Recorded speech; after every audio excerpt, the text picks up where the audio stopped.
Hola, ¿qué tal? ¿Cómo les va? ¿Cómo andan? Acá estamos en este canal nuevo que se llama Cascote TV con esta propuesta que se llama El extraño caso para hablar un poco de cine, consumos culturales, música, libros y demás, que es lo que más o menos a nosotros nos gusta. Hoy está acá con nosotros el Cristian y el Poroto con los que vamos a hablar de alguna película. ¿Cómo andan?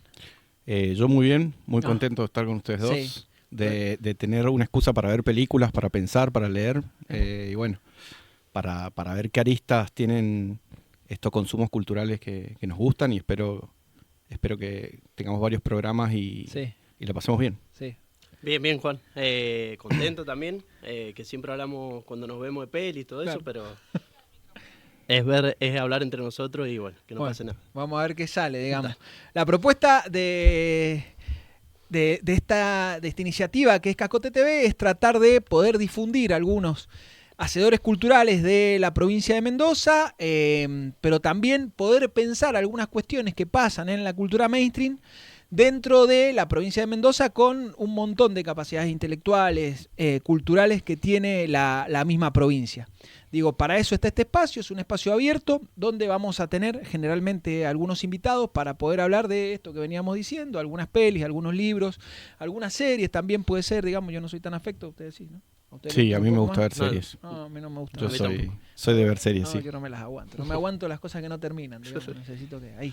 No tenés compromiso, digamos, ¿te cuesta el compromiso de Sí. capítulo a capítulo? Me cuesta que la cosa no termine nunca.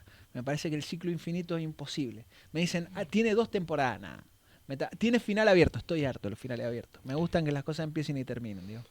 A mí me pasa lo mismo. Sí. Y más cuando se meten personajes, Claro, tiran temporadas, ¿no? claro. Imposible. Claro. No, sí, yo sé. Vos estás ahí. Yo sí, y hasta me gusta el formato de capítulo por semana, Ah, porque está el formato de todos los capítulos para juntos, claro. maratonear, que Claro. me parece mucho. A mí me gusta esperar semana a semana a ver qué va a pasar, pero también, por supuesto, si les tiran demasiado, pierde el sentido. Pero hay muy buenas series. Pero no hay como ahí un rebusque económico en tratar de girar en torno, no hay, digo, ¿cuál es el arte, digamos? Es más una ganancia de dinero permanente, digamos. También se puede profundizar más en los personajes, tiene sus ventajas, ¿no? Se puede profundizar más en las Sí. tramas, en los personajes. Cuando ves una serie, no sé, como Mad Men o hay varias donde los Ajá, personajes ajá. van creciendo Puede ser. con la serie. Entonces, hay series y series, ¿no? También, pero está esa ventaja de que el personaje va creciendo, a veces incluso si la ves desde el principio va creciendo con vos. Bueno, entonces Te la acá, tiro. entonces en Cascote podremos hablar de algunas series seguramente, digamos, el problema es que va a haber que verla, va a ser larguísimo, digamos. Pero bueno, nada, la intención es esta, que podamos charlar, conversar de estos consumos culturales con mendocinos desde Mendoza y ver qué sale. En el día de hoy particularmente vamos a hablar de una película que nos gustó muchísimo el año pasado, que salió el año pasado, que estuvo nominada para los Oscars este año, que fue Nosferatu. De Robert Eggers. Sí. Yo no soy muy fan de él como director, Sí. pero esta película me encantó las temáticas que trata. Sé que él firmó The Witch, Ajá. Nosferatus, Sí. y va a filmar una sobre el hombre lobo. Él está centrado en estos mitos y leyendas de distintos pueblos de Europa. Ajá. Y a mí me gustó mucho esta versión de Nosferatu. Me parece que trata muy bien el tema del incipiente capitalismo, Ajá. de la industrialización, Ajá. y logra conjugar para mí también esta triada de deseo, muerte y sexualidad de distintas aristas. Sí. Sí. A mí me parece que esos temas son los que toca la película, y me gustó mucho cómo los trata. A mí me pasó que me gustó mucho la de Herzog, la del Sí. 79, y Sí. esta no me había gustado tanto. Ajá. Y después hablando con ustedes me empezó a gustar un poquito más. No, sí. Y le empecé a encontrar cosas, como dice el Poroto, Sí. que no están en las otras, Sí. o que están, pero que esta profundiza, que ahí me gustó un poquito más. Sí.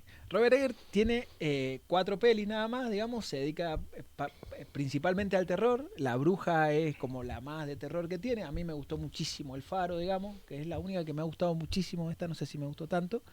Y El Hombre del Norte. El Nombre del Norte, digamos que está bueno. Está bien. Digo, de todas maneras, experimenta, digamos, yo mirando algunas cosas sobre él, digo, tiene como una obsesión con Nosferatu.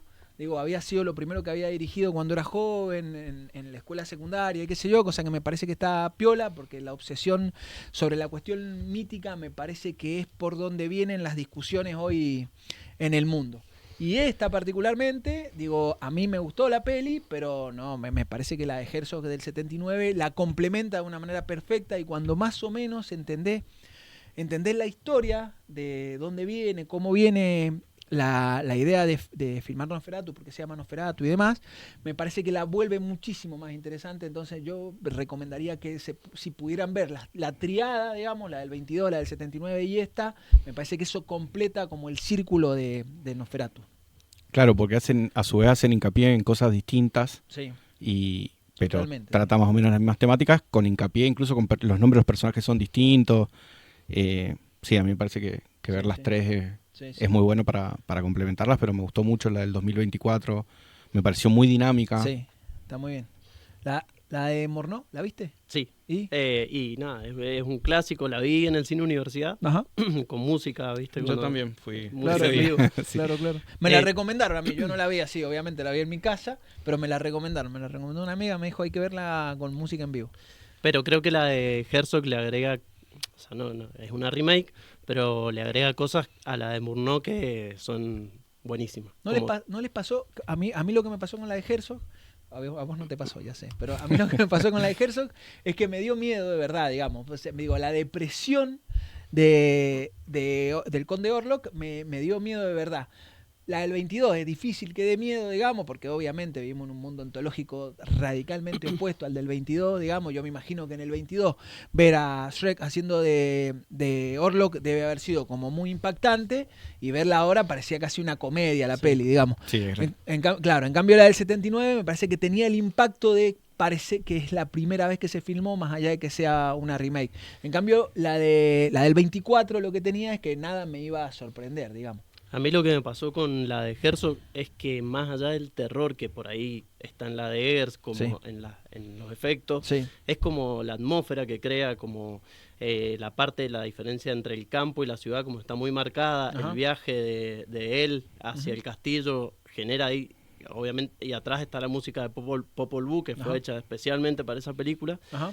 Y me genera como una cuestión que no tiene que ver con el terror, sino con como una inquietud permanente de lo que va a pasar, que la de Eggers, ya viendo las otras, ya sabes que está y que te la va a generar desde el primer momento, pero me parece que la de Herzog tiene eso. Yo voy a decir esto, véanla a la peli, de todas maneras vamos a tirar manso spoiler de ahora, porque no vamos a andar con huevada, digamos. La de Herzog empieza de una manera muy violenta, digamos, que es con una filmación de cadáveres reales, digamos, que son momias mexicanas, y esas momias mexicanas están filmadas con una cámara en mano. Entonces se va moviendo por entre la tumba Herzog, eso... Esa parte es súper terrorífica. Sí. A mí la de Herzog me gustó mucho más visualmente que la del 2024. Sí. Cómo está compuesta, los colores. Pero por ahí me parece que la de Eggers trata más temas, en mi opinión. Uh-huh. Toca más aristas, es más larga aparte. Sí. Y bueno, a mí en general me gustan más las películas modernas. Está muy bien. Soy una persona que me gustan más las películas modernas. Digo, creo que está muy claro el tema del amor de una manera retorcida. Sí. Está bastante también profundizado el tema de lo mágico, el pensamiento mágico, la subjetividad sagrada contra lo racional. Sí. Que está planteada en las dos también. Sí. Pero también creo que se complementan, como decís vos. Sí. Digamos, yo cuando vi... Si se puede pasar la partecita de la mano, a verla, la sombra de la mano que acecha la ciudad. La tenemos, Agustina, la sombra de la mano que acecha la ciudad, esos recortes extraordinarios que ha hecho el productor general de este programa. En esa escena, cuando que aparece, digamos, la sombra acechando a la ciudad, a mí la sensación que me generó es que un poco el Conde Orlok representa, digamos, ese miedo del capitalismo incipiente al pensamiento mágico, sagrado, supersticioso, como un miedo a la disolución social. Y eso está más claro en Herzog. Sí, esa es la escena de la mano. Esa escena es una remake, digamos. Esta es la escena, digamos. La escena en el 22 es como la novedad en el cine porque es la contraluz, digamos, usada para mostrar profundidad en el cine y es solo la mano subiendo una escalera. En la del 79 todas las sombras son sobrenaturales, digamos, porque la idea es que parezca que está filmada con velas y en realidad son luces que agrandan los candelabros, digamos, principalmente en las escenas internas, y también está una escena, la de la mano interna, digamos, sería interna del castillo del primer encuentro entre Thomas y Orlok. En cambio, lo que hacen en el 24, que es lo novedoso, que es esto que vos expresas también, digamos, es mostrar la misma escena de la mano, o sea, tomarla como remake, digamos, pero esa escena de la mano usarla para mostrar cómo la barbarie, cómo el ruido metafísico de la película hace ruidos justamente sobre la modernidad industrial, ¿no? Porque al final es eso, es un encuentro de un tipo de metafísica, de un modelo ontológico con otro modelo óntico, que es el modelo industrial, donde ya ha ganado el modelo industrial. Acordémonos de esto que decíamos recién, digamos. Cuando se escribe la novela a finales del siglo XIX, es el encuentro real, fuerte, del capitalismo industrial con un montón de territorios en el marco del imperialismo, con un montón de territorios que no estaban colonizados y que eran puestos en el lugar del otro, digamos, en el lugar de la barbarie. Sí, y lo que le agrega para mí porque primero, el personaje, el conde Orlok, sí, surge por la imposibilidad de pagar derechos de autor, ajá, de Murnau a Bram Stoker. A ver. Se come un juicio, sí, por la familia, ajá, y mandan a destruir todas las copias de la película. Quedan dando vuelta algunas, pero lo interesante del personaje que crea es que Drácula es un personaje que está en Inglaterra, en una sociedad industrializada. En cambio, Nosferatu es un tipo que es una criatura que vuelve a Alemania, en una Alemania que todavía no está unificada, que el campo, la diferencia entre el campo y la ciudad es como muy notoria y sí, que todavía hay pueblos que vendrían a ser bárbaros en términos medievales, que mantienen esas costumbres, entonces, y esas creencias. Entonces, lo interesante es que crea un personaje nuevo y que representa un poco más esa dualidad entre lo civilizado y la barbarie, entre el campo y la ciudad, que por ahí en Drácula, en las representaciones clásicas de Drácula, es un personaje que tiene más que ver con una persona de traje, gomina, como más cercano... El 92, claro, y más cercano, sí, a una sociedad industrial, sí, que lo que representa Nosferatu con respecto a lo mítico, a las creencias, como a aquellas cuestiones que son más bárbaras que civilizadas. Sí, sí, ahí estuve, porque me hizo acordar a algo que decía Weber, que es un sociólogo alemán, justamente, que él decía que el capitalismo pasábamos de una autoridad mágica sagrada a una autoridad racional burocrática. Ajá. Y él le llamaba esto el desencantamiento del mundo. Para él este orden racional era más eficiente porque algo que buscaban los sociólogos y las ciencias sociales era dotar de instituciones nuevas y de nuevos paradigmas a la sociedad capitalista naciente. Y lo que acechaba era la lógica feudal de lo sagrado y lo mágico. Entonces, él hablaba del desencantamiento del mundo. Entonces, ¿qué decía Weber? Decía, el resultado del desencantamiento del mundo es la pérdida de sentido y la pérdida de trascendencia. Yo cuando leo a Weber, igual, es como que el capitalismo no ha cambiado tanto, si uno lo lee. Y él decía, ¿pero por qué lo racional en contra de lo mágico? Porque se necesitaba una subjetividad individual basada en el cálculo y en el esfuerzo, y que no estuviera atada a estas cuestiones externas que era lo mágico. Porque, por ejemplo, un campesino, si dejaba la cosecha en manos de Dios o en manos de algún tipo de conjuro, no era lo mismo que si trabajaba para que esa cosecha saliera mejor, o instituciones tipo la ciencia para decir, bueno, ¿cómo hacemos más productivo esto que no sea rezando para que llueva?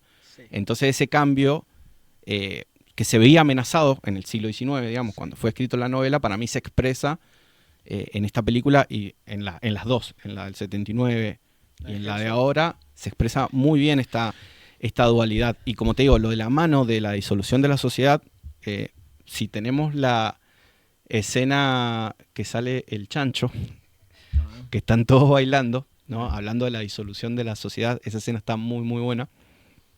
Creo que ahí se complementa la escena esta de la sombra de la mano sobre la ciudad. Con esta se complementa muy bien con respecto a este miedo de disolución de la sociedad, porque en ese capitalismo primero estaba todavía ese miedo dando vuelta. Sí. Esa escena, espectacular. Sí, es tremendo. Sí, es tremendo. Es extraordinario. No, si la peli de Herzog es extraordinaria. Mira, la semana pasada creo que estábamos hablando de Joseph Campbell. Si hay algo que define solo para decir por qué no está de moda Weber todavía, digamos, pero digo, si hay algo que define el mito en sí, es que necesita construir ciertas formas de saberes, digamos. Entonces, vos tenés un saber metafísico, que es fundamental para construir un mito, un saber sociológico, un saber psicológico y un saber cósmico. Eso define más o menos la idea de mito, digamos. Esas 4 cosas definen la idea de mito. ¿Qué sería un saber metafísico? Digamos, es saber que frente al vacío del mundo, vos podés confrontar algún tipo de solidez, digamos, que es el mundo... De sentido. Sí, algún sentido, digamos, frente al vacío que es la vida, encontrar algún tipo de sentido. Y después, las otras cosas funcionan como moralizante. El sociológico, comunalmente, el psicológico, individualmente, digamos. Y después, la visión cósmica es saber que crees en algo. Sí, y en un orden, vos sos parte de ese orden sos parte de un prefigurado. Sos parte de un tipo de orden, digamos. Eso es la metafísica de lo que hoy estamos llamando barbarie, digamos, que podría ser a finales del siglo XIX cualquiera distinta al capitalismo industrial. Y por esto me parece que Weber deja de estar de moda, digamos. Lo que Weber no ve, porque no lo ve nadie en el siglo XIX, digamos, y posiblemente hasta la primera mitad del XX tampoco, es que la racionalidad también es una metafísica. También necesita sistemas de creencias, porque está sostenida sobre sistemas de legitimación, digamos. ¿Entendés? La matemática es un sistema de legitimación, porque el infinito es inaccesible. ¿Y cómo podés explicar el inaccesible del infinito? Digamos, es inaccesible, lo inaccesible es inaccesible, lo que es lo inaccesible, Dios. Entonces al final de los números está Dios, y bueno, y esto ya está. Se terminó la racionalidad. Claro, en el fondo hay una creencia, digamos. Entonces, me parece que los dos son saberes metafísicos y que uno trata de reemplazar al otro. El problema es que el racional, que crece industrialmente y que le permite dominar, por ejemplo, a los antiguos imperios previo a la Primera Guerra Mundial, digamos, es el conflicto de la Primera Guerra Mundial, que es que los nuevos imperios industriales van a dominar a los antiguos imperios no laicos, digamos, para decirlo de alguna manera. Ese dominio es un uno sobre otro. Y a mí me parece que eso está en la mano de Robert Egger.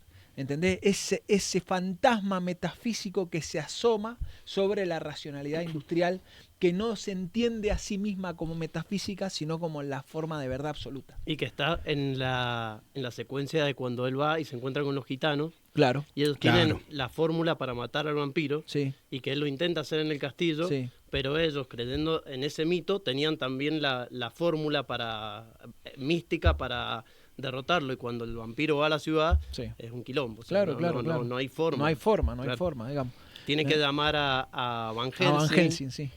Que sin la ciencia no podía... Pero ¿qué es Van Helsing? Es la ciencia que sabe, por lo menos en la del 24, ¿no? Es la ciencia que sabe de mitología.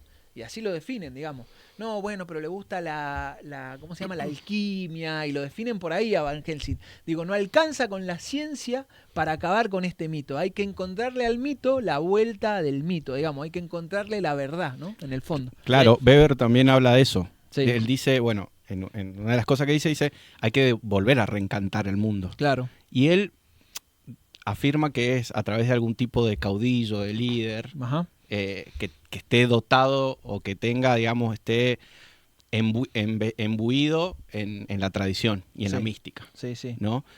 Y algo que me gusta también del pensamiento de Weber, y ahora vuelvo a la película, es, digamos, para mí la contradicción de lo mágico y lo sagrado es la contradicción con el individuo, porque la racionalidad, más allá de ser una metafísica, es una subjetividad individual. Sí, la razón es una subjetividad individual. Y es necesaria para la acumulación del capital. Entonces, poner de manifiesto eso en la película me parece que está muy bueno, y que también está puesto de manifiesto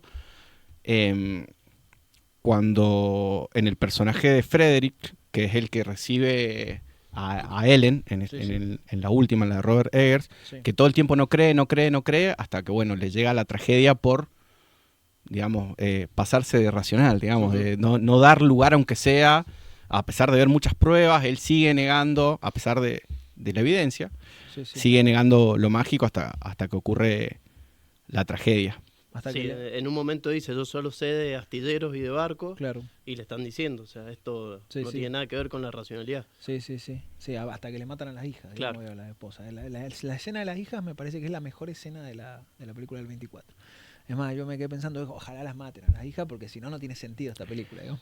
Hay algo ahí también con las niñas, que hay una escena donde ellas están rubias, impolutas, burguesas, ¿no? Y después sigue la escena, unos minutos después está la escena del asesinato, que hay algo ahí también contra la cuestión burguesa, digamos, de esas niñas tan perfectas están sobre un fondo claro, que también me gustó mucho en la del 24. Aparte, como encuadrando la novela, es una novela del romanticismo, que es una respuesta a Francia, a la razón, al iluminismo. Totalmente. De hecho, pienso en las niñas, digamos, la infantilización, es un producto de la racionalidad. Digamos, no existía la niñez, como nosotros entendemos la niñez, digamos, hoy, en esta escala lineal y ascendente, como decimos siempre, que el niño le falta un proceso evolutivo en realidad. En la Francia del siglo XVIII, como en el perfume, los niños, los defecaban en la pescadería y a nadie le preocupaba a los niños. En cambio, el niño burgués, esto que vos decís también, el niño burgués, el niño blanco, es un niño que hay que cuidar. Y por eso me parece buenísima la escena. Y Nosferatu, el conde Orlok, aparece y se la come, a las dos aparte, violentísima, no, me parece que es lo que cierra la película de una manera perfecta. Ahí está el enfrentamiento bien puesto, más allá de la ciudad. En cambio, me parece que en la de Herzog, lo que se ve mejor es un ataque sobre la racionalidad que representa la ciudad alemana, digamos. Sí, y me gusta también la idea de que en un momento no hay gobierno, y la parte final que quieren arrestar a Van Helsing por haber matado al conde Orlok, y hay un trabajador ahí administrativo, no sé bien, y le dice, pero es que no hay policía.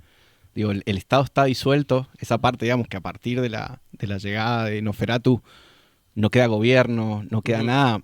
Esa parte, y también la escena donde van con los ataúdes y Lucy pregunta por el ayuntamiento, le dice, no hay ayuntamiento, no hay nada. No hay como, andate porque no hay nada, ya está acá. El mito ha disuelto el Estado, la metafísica ha disuelto el Estado, sí. ¿Por qué ese era el miedo, no? A la disolución de la sociedad, por parte de las rémoras feudales que quedaban ahí. Entonces está muy bien eso. La disolución de la sociedad industrial.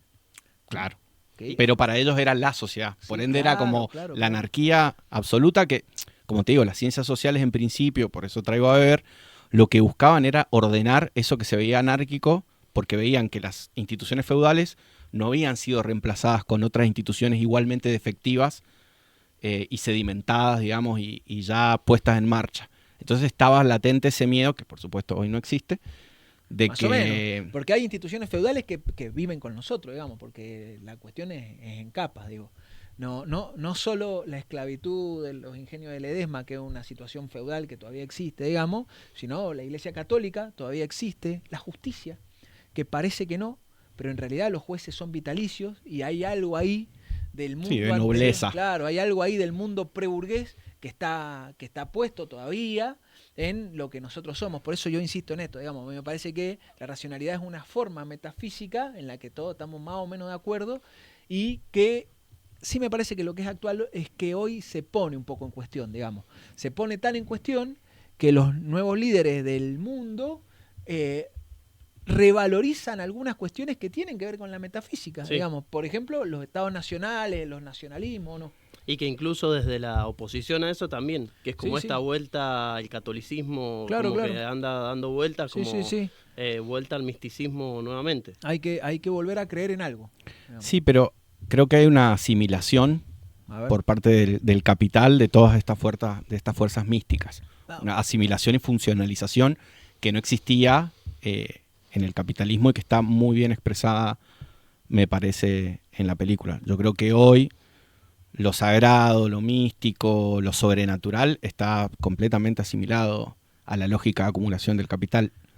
creo que no hay nada por fuera hoy en día, o pocas cosas por fuera de la acumulación del capital, y me parece que en ese momento todavía existían las rémoras feudales, y Weber otra cosa que hace que me parece muy bueno, él describe al campesino feudal, anterior al capitalismo, como un tipo que trabajaba solo lo justo y lo necesario para su supervivencia, digamos. Entonces esta ética nueva, que al principio también mezcló algo de lo religioso, a través de lo protestante, vino un poco a ordenar y a crear esta ética del trabajo. Hay un libro de Raymond Williams que se llama justamente La ciudad y el campo, que va haciendo un recorrido de cómo el campo, en esto que decía asimilación, pasó a ser en la cadena de montaje capitalista un eslabón más que termina en la ciudad. Sí.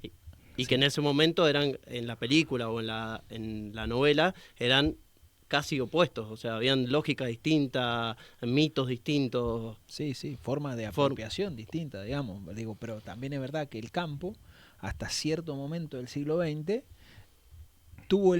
hablemos de poder, digamos, tuvo el mismo poder que la ciudad. Hasta cierto momento, hasta el desdoblamiento económico tuvo el mismo poder que la ciudad. Hasta la crisis del 30, el campo tuvo el mismo poder que la ciudad. Digamos, las cosas agrícolas valían más o menos lo mismo que las cosas industriales. Después de la crisis del 30, lo que se ajusta es sobre los precios agrícolas, porque es más fácil de ajustar el precio agrícola que el precio industrial, digamos, porque la cadena de montaje del precio industrial es mucho más dura de mover. Y eso hace que el campo empiece a perder terreno contra la ciudad, digamos. Entonces, en la perspectiva de ver el enfrentamiento entre el campo y la ciudad, y el campo como el debilitado y la ciudad como la empoderada, es una mirada del enfrentamiento entre el campo y la ciudad que tiene mucho que ver con la segunda mitad del siglo XX, ¿no es cierto? Digamos, no está tan puesto en la primera mitad del siglo XX. De hecho, el campo cree que puede enfrentar a la ciudad en el siglo XIX. Eso es unitario y federales. Digamos, el campo cree que puede enfrentar a la ciudad. Después se choca a la ciudad de frente y la ciudad tiene otras capacidades, que es la capacidad mercantil y qué sé yo, que le permiten acumular poder de tal manera que los territorios empiezan a perder lugar. Después de la crisis de 1930 eso queda clarísimo. El campo y la ciudad tienen asimetría. La industria y la agricultura tienen asimetría. Incluso en el desarrollo de Rusia, Stalin inicia la colectivización forzosa y les quita el poder histórico que habían tenido los campesinos en Rusia, tanto en la Rusia zarista como en la Rusia leninista, digamos. Entonces, está claro que la industrialización tuvo como meta doblegar al campo y tildar todas sus costumbres y subjetividades de lo que hablábamos, ¿no? De barbarie, de anticuado. Que es lo que se ve en la película de Herzog cuando Thomas llega al pueblo gitano. ¿Qué se ve cuando Thomas llega al pueblo gitano? Digamos, la barbarie absoluta. Acá está la fonda, y esa fonda es, en términos industriales, desordenada, digamos, ¿no?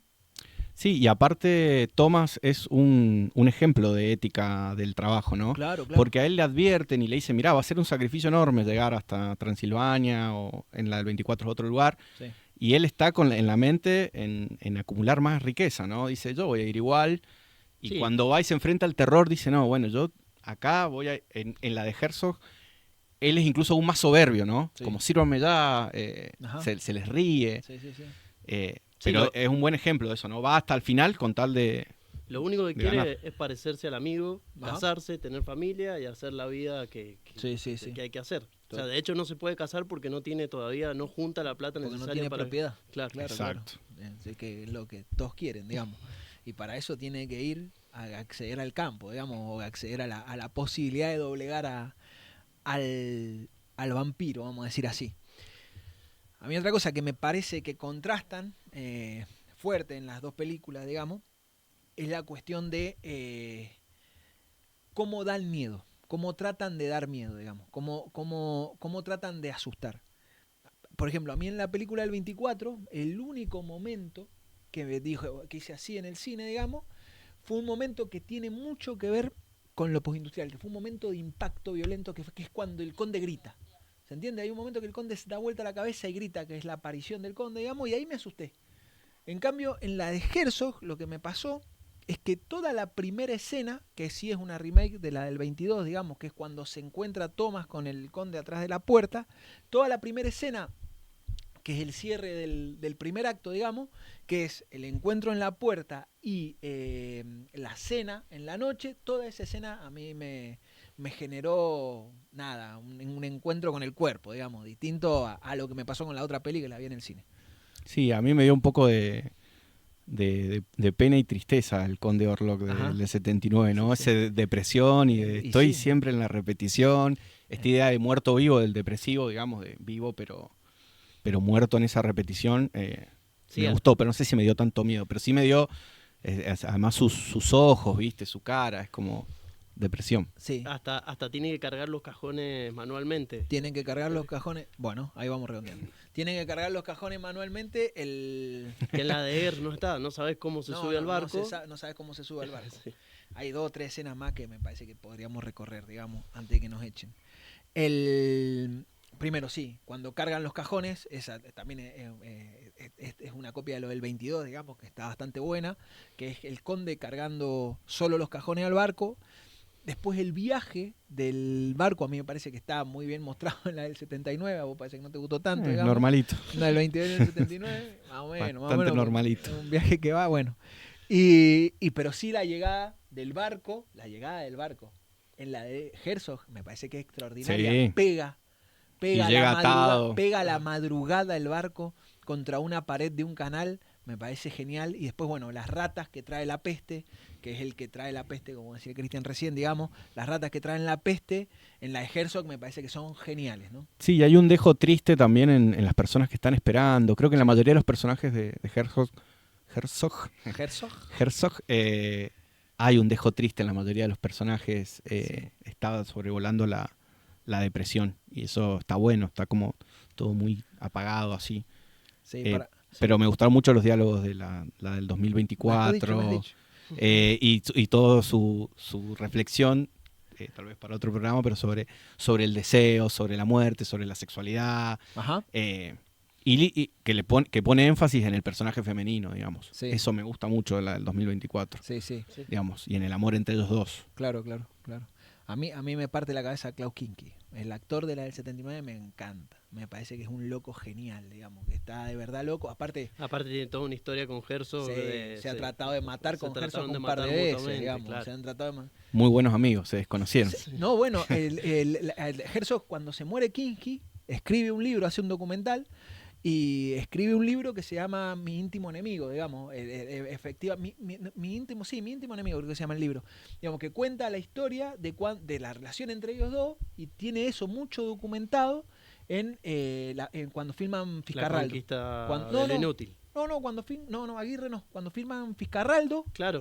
Pero en el libro, el diario de filmación de Fitzcarraldo, y ahí está la historia perfecto, digo, claro, eso mismo, digamos, y nada, los tipos, primero, Herzog está efectivamente loco, pero Kinski también está loco. Herzog está tan loco que cuando filma Fitzcarraldo, lleva un barco hace cruzar un barco por una montaña. Digamos, en el medio se comió algunos indios, parece, digamos, es complicada la vida de los tipos. Yo me acordaba de esta película que me gustó tanto, El Jockey. ¿Te acordás? ¿Te gustó a vos? No, más o menos. ¿A vos te gustó? No, tampoco. ¿No te gustó? Bueno, coincidimos, la verdad que... Bueno, el caballo se llama Nishima, digamos, y que habían tenido un quilombo para filmar con un solo caballo, y Herzog se había cargado una culada de animales cuando filma Fitzcarraldo y de seres humanos en el medio, digamos. Está vivo igual el Herzog todavía. Pero bueno, nada, me parece genial la historia del tipo y qué sé yo. Me parece que hay muchísimo más para decir. Sí, por supuesto. Pero bueno, nada, no tienen que ir porque... Tenemos verborragia. Sí. No. Bueno, ¿quieren invitar a ver las películas? Invita a ver las películas a los compañeros que nos ven. Vean las películas de Nosferatus. Sí. La última está muy buena. Prestenle atención a los diálogos y en general a todo. Y si alguien tiene alguna otra clave sobre la película, alguna otra lectura, también que la dejen en los comentarios. Estamos dispuestos a otras visiones. ¿Alguna vos? Sí, que vea, si se pueden ver las tres, es maravilloso, porque ves cómo trata cada uno los temas que más le gusta y cómo el desarrollo de personajes no es el mismo, entonces está buena verla en esa clave de en un siglo ver las tres películas. Sí, en un siglo ves las tres películas, aparte ves el siglo, digamos. Tienen algunas otras pelis, después está El fantasma de Nosferatu, después está Nosferatu en Venecia, Nosferatu en Venecia también trabaja Kinski, El fantasma de Nosferatu trabaja William Dafoe. Entrevista con el vampiro. Entrevista con un vampiro, que está muy bien, digamos, y la de Coppola. que nada, me parece que como que completan Drácula, que es mucho más que ese conde rumano que estamos diciendo, digamos. Me parece que hay muchísimo más atrás de Drácula para mirar. Pero bueno, nada, seguiremos viéndonos en el capítulo que viene, en esto que hemos llamado, ¿cómo se llama el programa? El extraño caso. Perfecto, hoy vimos el extraño caso de Nosferatu. Un abrazo a todos, gracias, adiós. Adiós. Un abrazo.